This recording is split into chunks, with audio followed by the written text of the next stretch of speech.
gorgeous alien women on a distant planet in a galaxy far, far away, waging war with each other as well as threatening the Earth and all humanity with total destruction. Hasta la vista, baby. Murderous Martian monsters creating mayhem, chaos, and panic, striking fear and hysteria in the public on Main Street, USA. Even a big-time shootout between cops and robbers on some dark, seamy street corner in the constant test of wills between the good guys and the bad guys. That was the campy but creative mindset in the first half of the 20th century. The genius, the universe of pulp fiction writers during the golden age of storytelling. Pulp fiction. It was a fantastic avenue for anyone to escape the mundane routine of their daily life and go off into a world of gangsters and good guys, cowboys and cattlemen, spaceships and star travelers. For just one thin dime, anyone could read from the imaginative pens of some of the best American writers and storytellers of that thrilling era, the era of pulp fiction.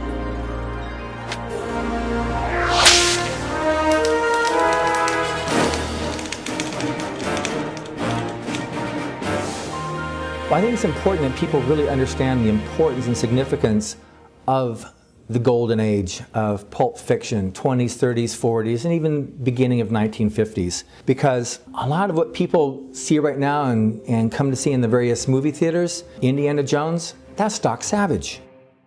You see Superman, he's the Man of Steel. Doc Savage was the Man of Bronze. You have the various comic book characters also of like Batman. All the characters that we talk about today, Batman and Spider-Man, those were comic books, and the editors of those magazines made up the names of the Batman and Superman. The superheroes that we see on film now, like Spider-Man, Batman, a few years ago, Superman, etc., all came from comic books. But the adventure pulps had characters that were almost comic book-like. The idea came from the pulps, like Buck Rogers was a pulp character. Buck Rogers is a very famous science fiction hero, and is he very different from Luke Skywalker or somebody? Not really. They're bigger-than-life heroes. So they're pulpy, they're comic booky, and they're cinematic.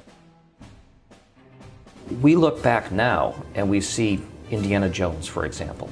Well, Indiana Jones is the epitome of all these pulp adventures. Well, the reason why George Lucas and Steven Spielberg did that is because they were so in love with these stories back when. I don't think there's a single science fiction blockbuster that's come out in the last 20 or 30 years that isn't directly derived in one way or another as inspiration from the pulp magazines of the 20s and 30s and 40s. So I'd venture to say that 90–95% of the top blockbusters in Hollywood of today were based on the stories from the Golden Age, the pulp fiction of the 20s, 30s, and 40s. In setting the scene for when pulp fiction became most popular with the general public, World War I had been a terrible experience for Americans. The bloodshed and carnage on the battlefields of Europe had taken their toll, with uncounted tens of thousands of men who died, and many more who came home badly mangled from the physical and mental ravages of war. Then, in the fateful autumn of 1929, the Great Crash sent stock prices plummeting. Banks failed, businesses collapsed, and millions became frustrated and unemployed practically overnight.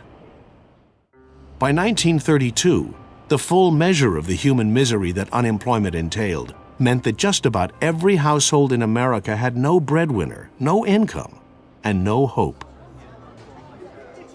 The world, as it had been known, was falling apart, and no one seemed capable of putting it back together, which caused massive dissension, protests, and rioting.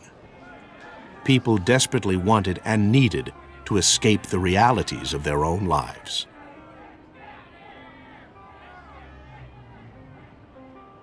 If you speak of life in the 30s and 40s, nobody had any life. everybody was unemployed. There were 15 million people unemployed in the United States out of 30 million people. It was terrible. And I saw my father crying occasionally because he had no money. Things weren't all rosy. People were having tough times. And who wants to read Anna Karenina where she has a long, depressing life and steps in front of a train? That's not what you want at a time like that. You want something where you have brave heroes on pirate ships, or you have the Shadow solving crimes, or the Phantom, or the radio adventures that people were listening to. That's what the pulp magazines were the equivalent of these. There's nothing wrong with escapism. You want to escape. It was the middle of the Depression. Nobody survived. Nobody had anything. My father was out of work for years. It was a terrible time. You people today don't understand what the Depression was like. My dad would look for work again and again over a period of 8 years. So he was very sad, and he had a tough time raising the family. My mom never spent any money on herself except for reading 3 pulps, the Wonder Stories, Argosy, and Analog. After working as a secretary at a mill, that was her pleasure, was to come home, fix supper for everyone, serve my father. It was a different era back then. And then she would read her pulps and fell in love with the stories. And when you're a young reader, a bored reader with a hard life, or any kind of tough times in your life, you don't want to wrestle sentence by sentence to try to figure out what Dostoevsky is talking about in this. You want to be swept away and just join the adventure that these people are in. And I wanted to go to these far-off places. I wanted to explore alien worlds, and that's where the pulp adventures took me. When I was 9 years old, I fell in love with Buck Rogers. They caused me to be very much alive. When I was 12 years old, I got a toy typewriter for Christmas, and I began to write. And the first thing I wrote was a sequel to the Martian books of Edgar Rice Burroughs. So you see, Burroughs came into my life very early because Burroughs told me to go to Mars, and I went there. I never came back.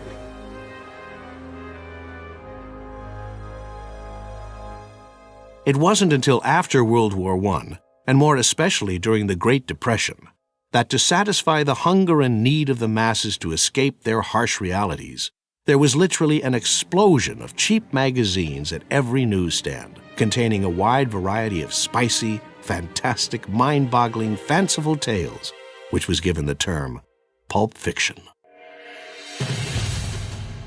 Pulp fiction was developed as a term because of the paper that was used to produce it. It was the cheapest pulp that was made from wood pulp, and to keep the price down, the pulp started at a nickel and a dime and 15 cents. It became very, very successful in the Depression era. I mean, here you could get 128 pages or 160 pages of wonderful storytelling by wonderful adventure and mystery writers. But in order to be able to do that, publishers needed to use very, very cheap materials. And the material that they used was pulp paper. Pulp fiction, or the pulps, dealt with all the classic genres. You had detective fiction, you had sports, you had westerns, you had adventure fiction. It wasn't until World War I that you started including additional type of genres, like aviation, fiction in which you did escapism fiction. In the Depression, if they had a quarter to spend on a magazine, that was a lot, and you had to deliver them something that was worth a quarter, otherwise they wouldn't come back for the next issue. Money was scarce, and the entertainment for a lot of people was the pulps. You could read it, and then you could trade it to somebody else for when you haven't read. And a lot of the entertainment available to people who were out of work, which was a lot of people, or were afraid they would be, which is everybody else, was because pulps were what they could afford. If you bought a magazine, you could trade it. The one thing that differentiated the pulp magazines from the slicks, slick magazines would, if it was a detective magazine, would have a lot of highbrow detective fiction. You had your Sherlock Holmes. In the pulp magazines, you had the down and dirty detectives. You had the Sam Spades of the world, what they called the hard-boiled detectives, the gritty, the gin-drinking, the women-abusing toughs. That was the pulp fiction era. I mean, the fascinating thing about the writers who were working in the pulps was that they were writing what was considered disposable fiction, trash. I mean, most of these stories, you'd read them and throw them out. And yet, the top writers in these fields, whether it's westerns or science fiction or horror or mystery, they're now considered the literary giants of the 20th century. But there's a kind of purity of entertainment that those writers had, which I think came from being the first, being unself-conscious, breaking new ground. They were pretty much making it up out of whole cloth as they went along. But to neglect those writers, to figure you won't find a lot of fun and entertainment, would be to needlessly impoverish your reading. After all, people like modern adventure stories, but you can't beat Robert Louis Stevenson or Mark Twain. The pulp era is also a reflection on history. The pulps themselves were not written, obviously, in a vacuum. The authors were pulling stories out from the times that they were living in, the down and dirty type of material. Those classic stories never go out of vogue. I think if anybody wants to know something about the history of American literature in the 20th century, you would have to understand the pulps, because the pulps were the breeding ground for so many writers. It's where a beginning writer with very little experience, he could produce a lot of stories because there was this tremendous need for a lot of fiction, and many of them then went on to become far more important, far more serious writers than their work showed in the pulps. With the explosion of pulp fiction magazines during those difficult years in America came the tremendous demand for writers of all kinds.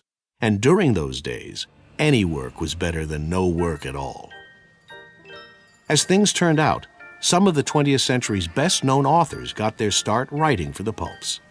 Writers like Raymond Chandler, Dashiell Hammett, Earl Stanley Gardner, L. Ron Hubbard, Carroll John Daly, and Walter Gibson are only a few of the notables that handled such staples as action, adventure, westerns, and romance.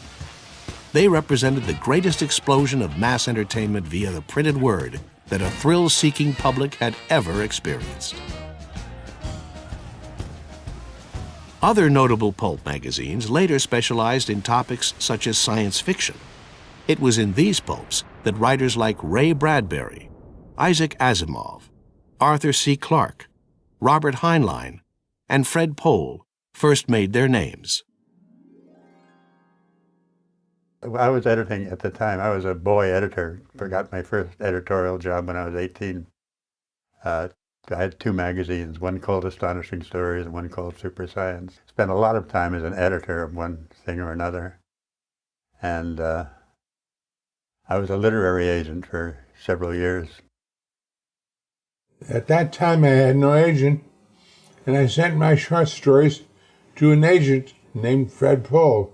He hadn't begun to publish yet as an author, and he sent my stories back and refused to represent me. I try to forget about that. I was a pretty good literary agent, but I didn't manage to make a profit. I nearly went broke doing it. A lot of writers that we know today as famous and important, significant literary figures got their start in the pulps. The most obvious example are people like Raymond Chandler and Earl Stanley Gardner and Dashiell Hammett. But there are other writers like Edgar Rice Burroughs, who created Tarzan. That's where beginning writers would would get their first material published, they made very, very little money. The only way you could survive as a pulp writer was to write a lot of words.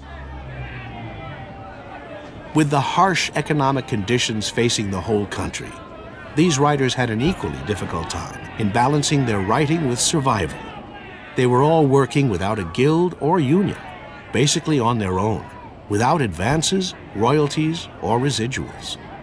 Truthfully, most didn't make it, but some did.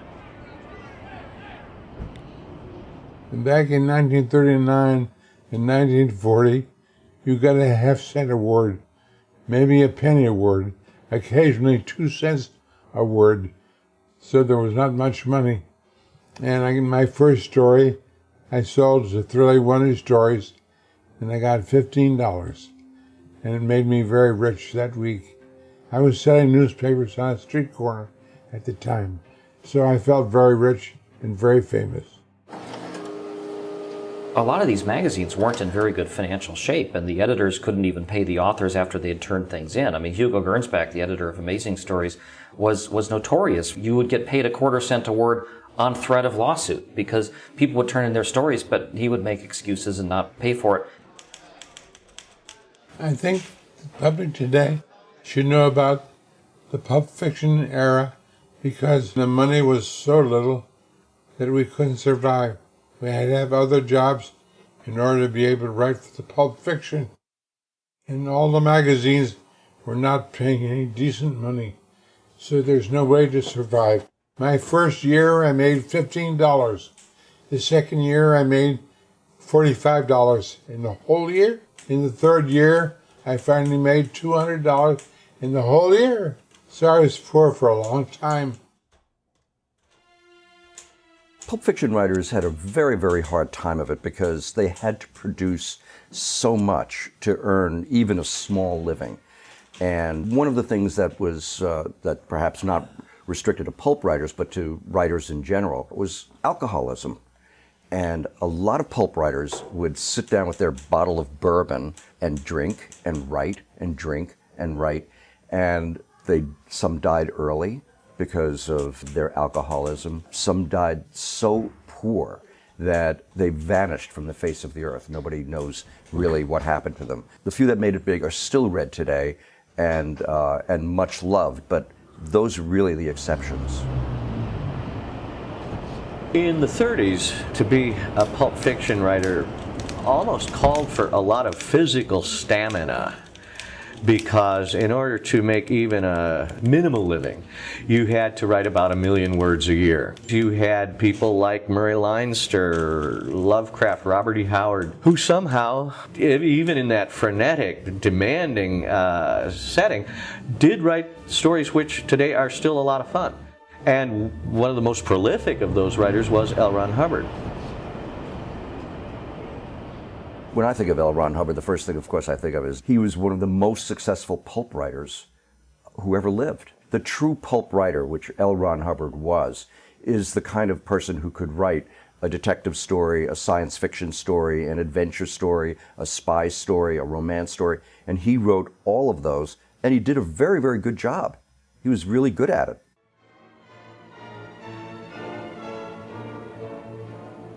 I never met L. Ron Hubbard, but I read his short stories in Unknown Worlds and loved them because he was a fine writer and went on to become very rich. Hubbard himself had 15 different pen names he used. Some of the magazines had 3 stories that he wrote under various pen names just so he could be able to keep up with his production output. He was able to write about 100,000 words a month, as did some of the other major names of the time period, because the whole idea during the pulp fiction era was if you worked, you survived. If you didn't work, you didn't. And it was the big names that actually continued to put it out and sell. And these guys would sometimes type and type and type until their fingers were raw. These guys had to go back to their typewriters and pound their fingers down to the knuckles just to get the stories done. And some writers even, they had to just write so furiously that they would put giant rolls of their own paper in the typewriter so that they didn't have the time to switch pages from one page to another. They just kept typing and typing and typing. I did the same sort of thing myself. I wrote for mysteries and horror and the love story magazines for teenage girls and anybody that would pay me a check. And some of the stories I liked very much. There have been other writers who have been as good and some of them better, but there are not very many who were able to do as many different things as Hubbard was. One thing about L. Ron Hubbard as a writer, it was said his realism is what made his stories sell so much. And what made it that way was because of the fact he was an accomplished pilot, because he was an accomplished seaman. He traveled all over the place. He did all types of explorations, climbing into volcanoes even at one point. As the torrent of pulp fiction magazines published at the time continued to burst forth, some magazine editors began to demand that writing be held to a consistently higher standard, imposing greater rigor and better storylines. For example, in 1939, one of the best writers of that period, John W. Campbell, was hired to edit the science fiction pulp Astounding magazine.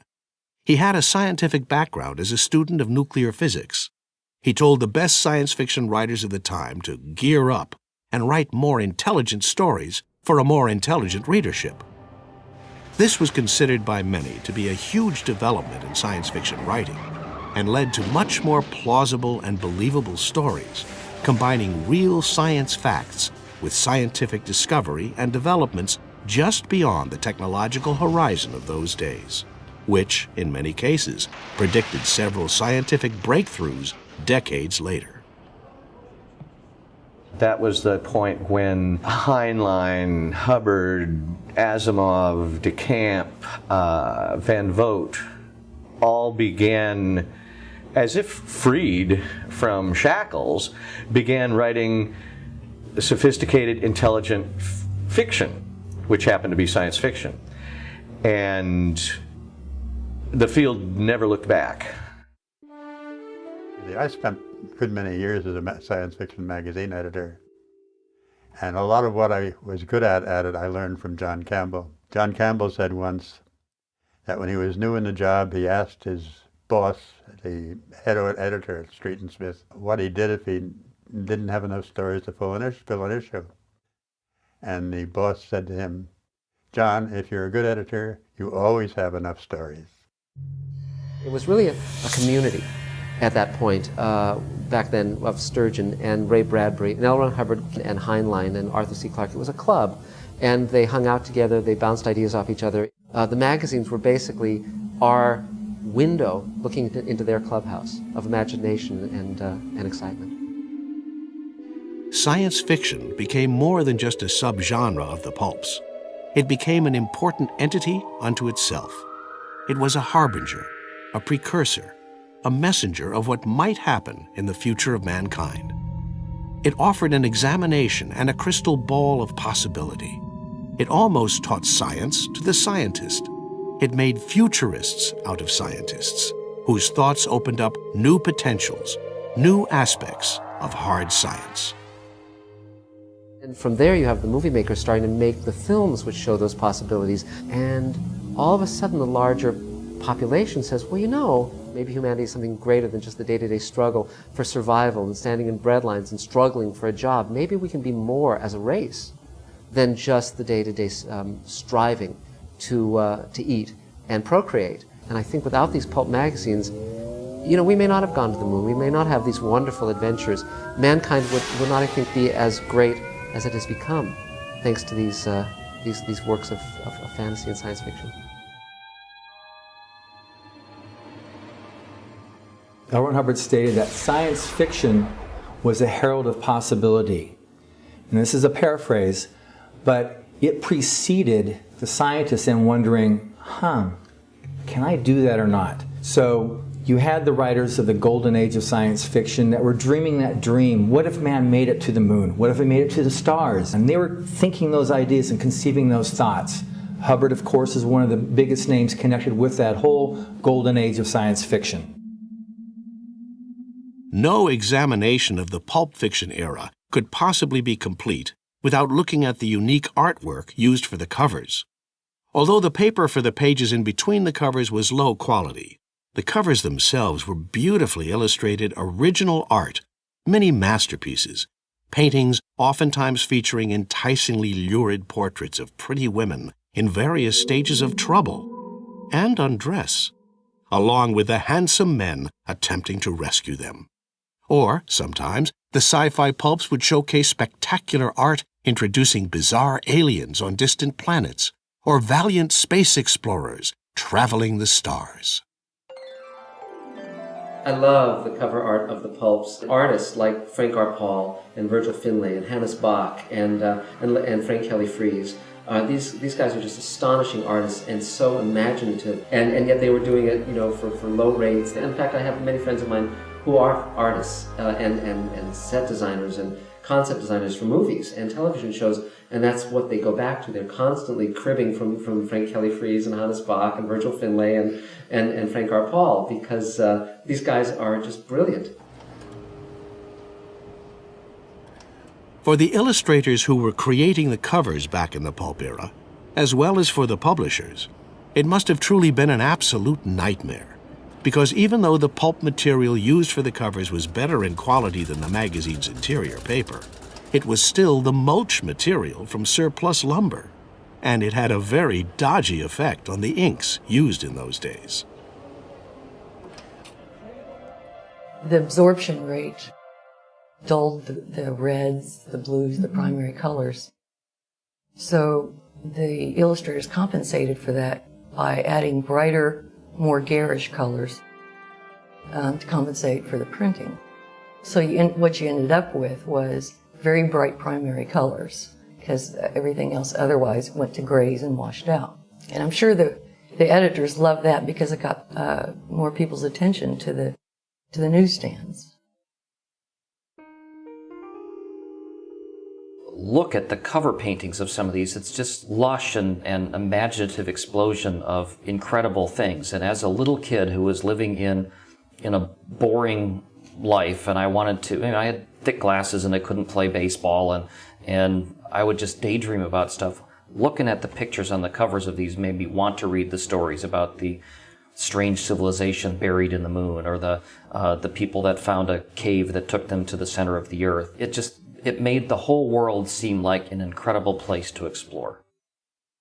Back in the pulp era, some of the illustrators had the opportunity to just do an illustration, and then the editors would go in and say, okay, you writers, Robert Silverberg, all the wonderful Isaac Asimov, came in, looked at the covers, and then wrote a story around them. After World War II and the beginnings of better economic times for most Americans, the pulps began to lose their traction with the masses. This started their decline in popularity, gradually giving way to other forms of entertainment.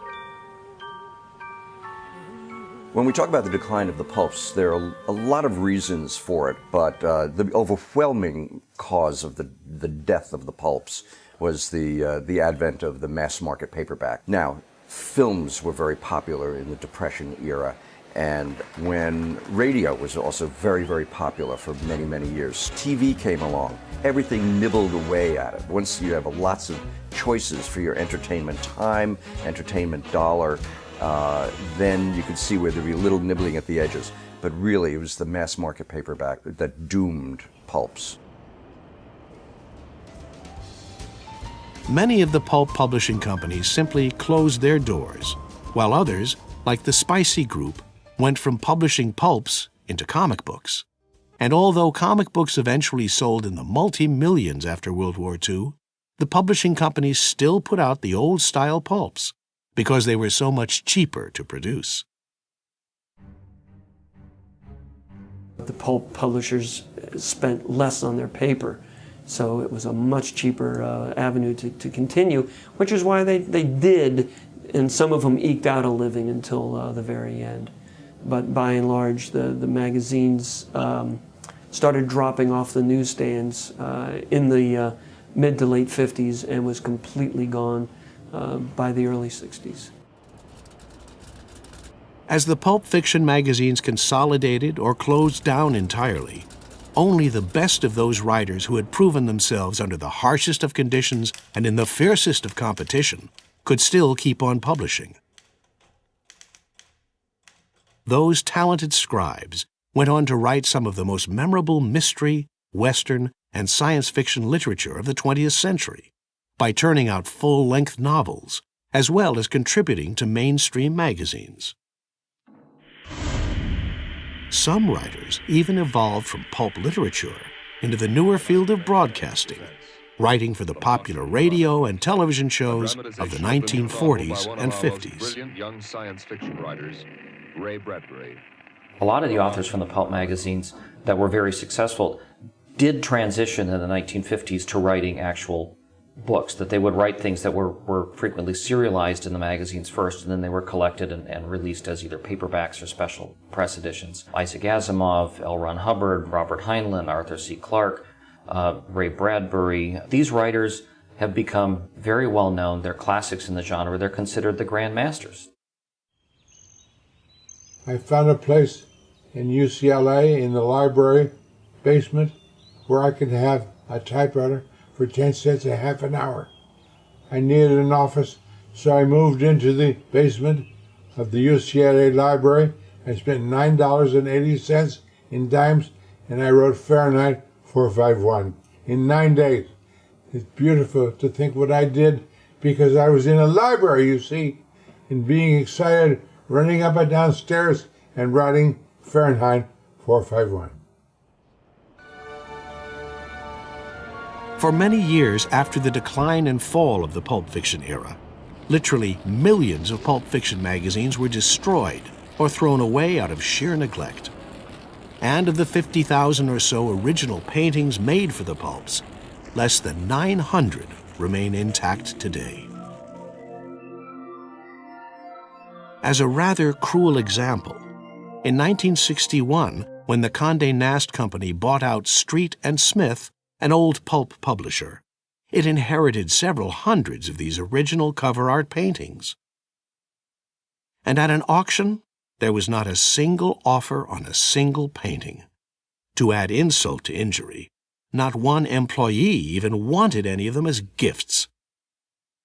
So they were all simply thrown into the trash, discarded, and destroyed. Original paintings that would be priceless on today's market.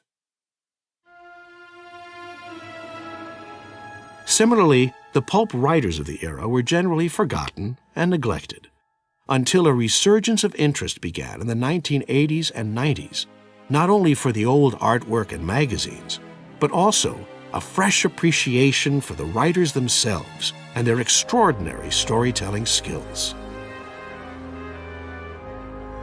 For magazines that originally sold for as little as 10 cents and as much as 20, 25 cents. The magazines now, though, because they are so few, and most of them were claimed in either World War I or World War II paper drives. So you can find magazines now that sell for $500, $700, $1,000. Like the original October 1912 All Story, which included the very first Tarzan of the Apes, Edgar Rice Burroughs. I've seen sold recently in auctions for as much as $50,000. Pulp fiction is coming back in two different ways. One is that the great classic stories that were published in the pulps in that era between the two world wars, especially when they had their most successful time, and are very, very popular, both with nostalgic old guys who read them then and liked going back to that era, as well as kids, young people who were finding that the excitement and the fast movement of those stories is very appealing to them.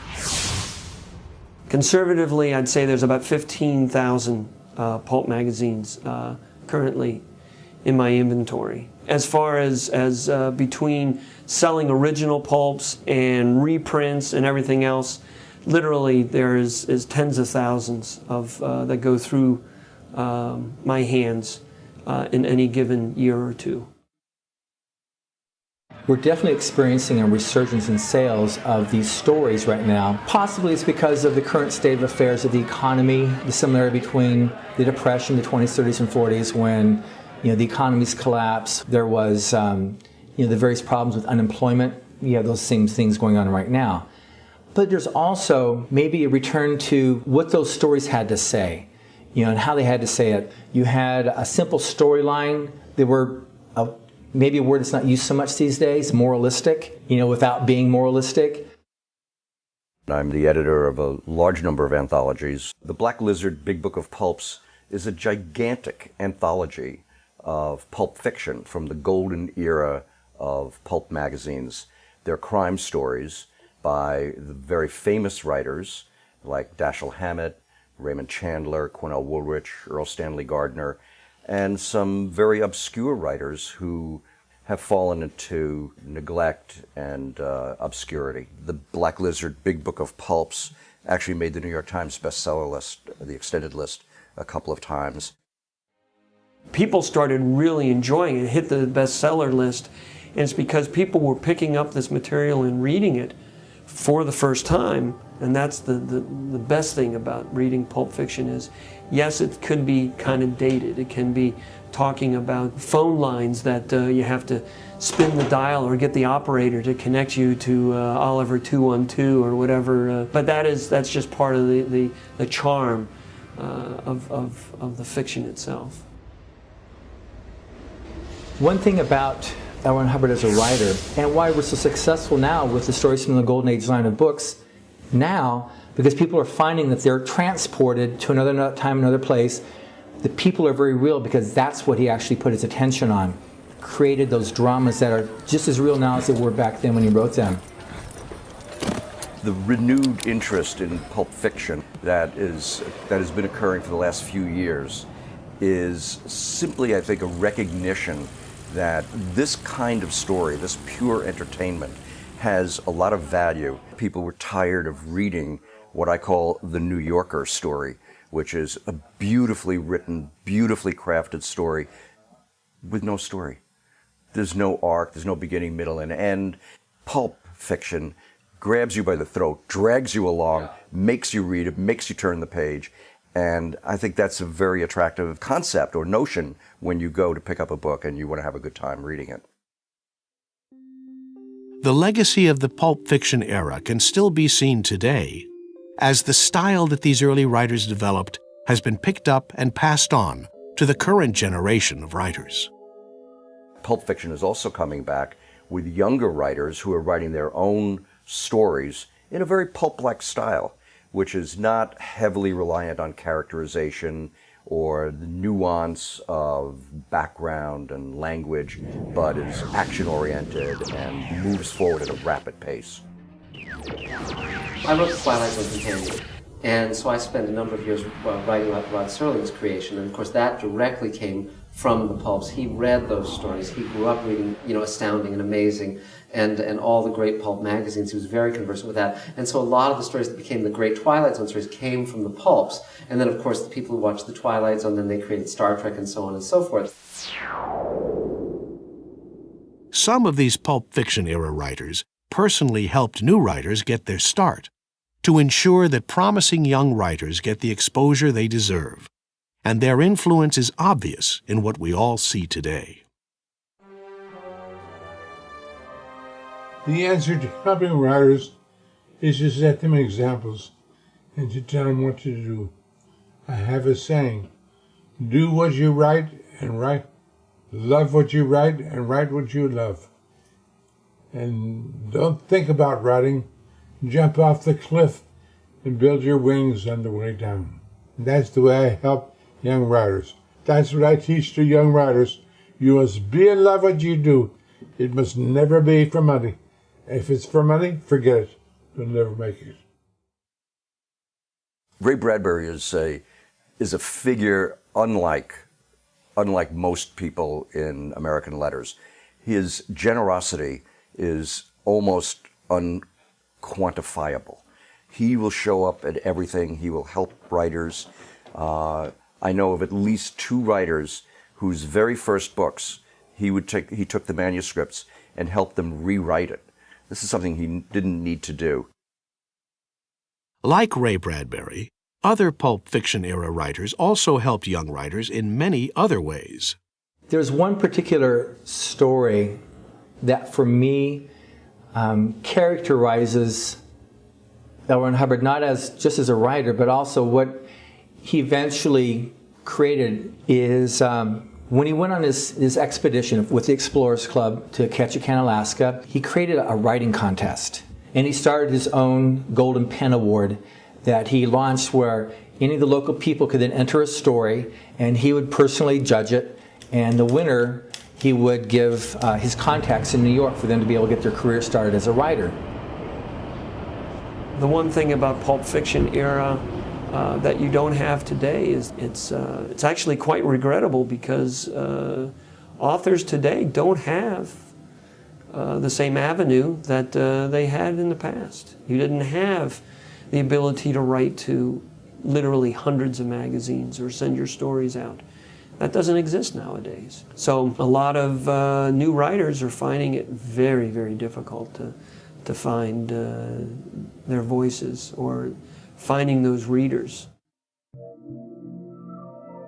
As a continuation of what Mr. Hubbard did, in 1983, he conceived a contest called Writers of the Future, which has since become the most established, the most successful writing contest of its kind in the world. And the reason why almost every major writer and artist of science fiction, fantasy, alternate history, horror participate in this as its judges is because they see the value of it and the importance of it paying forward and creating a future for all those genres of speculative fiction.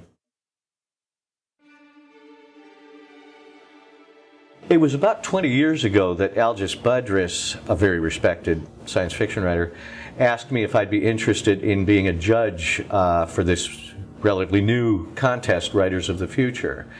And I looked at the other judges he had also asked, and it was writers of way bigger magnitude than me. And so I was very happy to jump aboard. And it's been very rewarding in that this contest exists to take unpublished writers, unheard of writers, and make them published and heard of. I think Writers of the Future has been a great thing for new writers. When I come across a writer who hasn't been published, I say, have you ever submitted to Writers of the Future? Because it is your best chance of having a lot of people know who you are and getting published in the book they do every year. I think for almost all of them, that has been a positive effect on their careers. Still recommend it to any new writer who is having trouble getting published, because it's a good way to do it. As illustrations and artwork has always been an integral and inseparable part of pulp fiction. Shortly after the creation of the Writers of the Future contest, the event expanded to include an Illustrators of the Future award as well.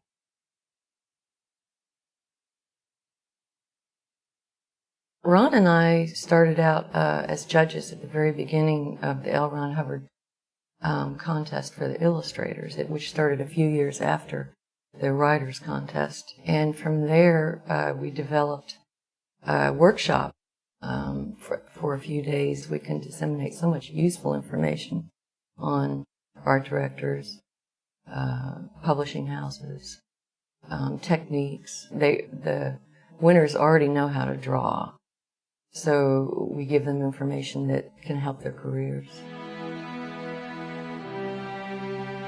There is no question that the old-time pulp fiction writers shaped American culture.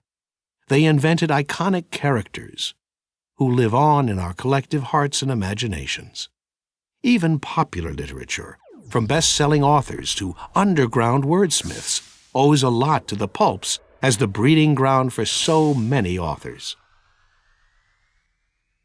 The pulps gave rise to inventors of such beloved genres as the Western, hard-boiled detective, spy thriller, science fiction, horror, legal thriller, crime fiction, and romance. And they are still around in a number of different forms. Pulp Fiction magazines themselves transitioned and evolved and have faded away. But the Pulp Fiction era itself just evolved and changed. The whole philosophy, the whole mindset of a wonderful escapism taking you away to amazing places is certainly alive and well. I mean, I think you would look in the movie theaters and look at Star Wars is a perfect example. It's a movie, but it is just unabashed pulp science fiction. And Indiana Jones is unabashed pulp entertainment. A lot of those stories are still around. All the stuff that I wrote for Word Tales, $15 a story, are still around in Dark Carnival and the October Country, which is still around today. Those are all pulp stories that I wrote when I was 21, 22, 23, and 24 years old. Golden age of science fiction may have been in the late 30s and early 40s. Other people have said the golden age of science fiction is when you're 12, and that may be true also. So in a sense that was the golden age, but I would not have missed it for anything. Pulp fiction is always still around because people need that kind of entertainment, and as a writer who is maybe the second, third, fourth generation from these people who created a lot of the stuff, I'm glad to continue providing some of the entertainment for that. There is a renaissance of sorts today for the pulp fiction era, with not only renewed interest in collecting the old pulp fiction magazines, as well as stories reprinted into anthologies, but also current generations of storytellers are writing in the old pulp fiction styles. With such a surge of interest in these pulp fiction writings, a publishing company is even transitioning the stories of pulp fiction heavyweight L. Ron Hubbard, applying the latest technological advances. This includes the conversion of his stories onto audiobook CDs, putting them onto iTunes and iPods, and preparing for the next generation of entertainment in an effort to get and keep all generations interested, just like they were during the original pulp era of the 20s, 30s, and 40s. My orders is that we get this to Shunkeen on Saturday. So when we created these audiobooks along the lines of the radio theater of the 30s and 40s, it brought a whole new dimension to storytelling because they are so able to convey that and transport you to that time period. Whatever format we're going to have down the road with stories, I know that Mr. Hubbard's books are still going to be part of that because they rely on the people. It's this person dealing with this person, and that doesn't change over time. These pulp fiction writers of the golden age of storytelling still live on in our collective hearts and imaginations. People would go to see Star Wars and Star Trek, and they had no idea where these things had come from. That if not for John Campbell and Astounding or Hugo Gernsback and Amazing, you wouldn't have Star Trek, you wouldn't have Star Wars. And they were the revolutionaries. And sometimes when you're starting out as a revolutionary, it's a revolution of one. Ultimately, you're going to turn the world to see what you see. And that's what these guys did. Whether a brand name legend or an obscure, forgotten author, the pulp fiction era represented a treasure trove of the craft of writing. Learning about its joys and its secrets is equally satisfying for historians, students, fans of pop culture, and yes, even serious readers of literature. You know, when you're writing for the love of it, it's all-consuming. You don't have a choice. I mean, you have everything else that you do in your life is feeding that. They didn't have a choice, these guys. They just were bursting with creativity and love and imagination. I'm so glad the writing that these men did in the 20s and the 30s and the 40s and the 50s is still with us, to be enjoyed, to be cherished, to be something we can pass on to our children and grandchildren. Gripping plots where heroes dare make you feel though you were there. Characters jump out from the page, stories from the golden age, westerns from the Texas plains. Surreal, you feel you're at the range. Bullets flying fast and not better dodge the lead, or you might get shot. But stories from the golden age, compelling you from page to page. They're big and bold, they must be told. Stories from the golden age. Stories set on planets far. Start your journey to a star. Creative tales of future worlds, shaping what tomorrow holds. Adventures from the seven seas. So vivid you may feel the breeze. Buccaneers who fight for glory, drawing you into the story. For stories from